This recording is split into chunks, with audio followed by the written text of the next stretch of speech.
Hello, ladies and gentlemen, I'm Sax, and today we're going to look at Company of Heroes 3, the latest game in the franchise, with a solid single-player campaign and traditional multiplayer options. However, some aspects of the game feel repetitive, and the AI vastly differs in co-op experiences. The single-player campaigns have the newest features to the game with a Total War-esque campaign map.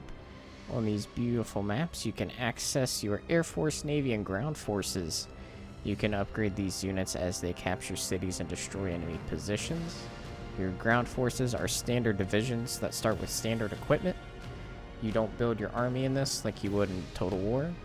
As you level these divisions up, they gain access to new unit types and detachments that can help you with slowing down enemy forces on the campaign map itself, or are useful directly in combat. Your navy is used for coastal bombardment and deploying new divisions onto the campaign map. You also have your air force, which I personally use mostly for reconnaissance, but you can also do bombing missions with them. Overall, the campaigns, while fun, feel very simple. The AI in single player on standard difficulty is very easy to beat. They don't often attack you. Most of the time you're on the offensive. Every now and then they will make an offensive maneuver, but it's nothing too strong and you can usually win the fight pretty easy.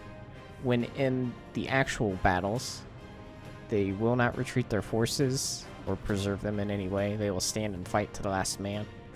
I have yet to lose any battle to the AI in the single player campaign. As for the AI in co-op, they are Giga Chads. On their standard difficulty, they feel very hard to counter and predict. It may also be that I'm not that good at the game yet, but they do provide a difficult challenge. They seem to always be 2 steps ahead of me, ready to counter any offensive effort I send their way. Now, as for the multiplayer feels more of the same as Company Heroes 2. The only real new thing to it is the elevation mechanics. If you have the high ground, you're much better off at defending from frontal assaults. The maps are well made and balanced. There is still the mass mob issue where players can mass mob veteran forces and can just steamroll despite counters that you may have. And it can feel very discouraging. For new players coming in, don't be too discouraged though. You may lose a lot of games when you start, but you'll start to win and do better as you play more. There are some veteran players who've been playing the game since Company Heroes 2. Overall, the game is fun, but it's mostly more of the previous game. I am glad to see that the devs are willing to innovate the game with the campaign map, and for their first crack at it, it's simple but fun. I hope to see them improve it as they continue to work on the game.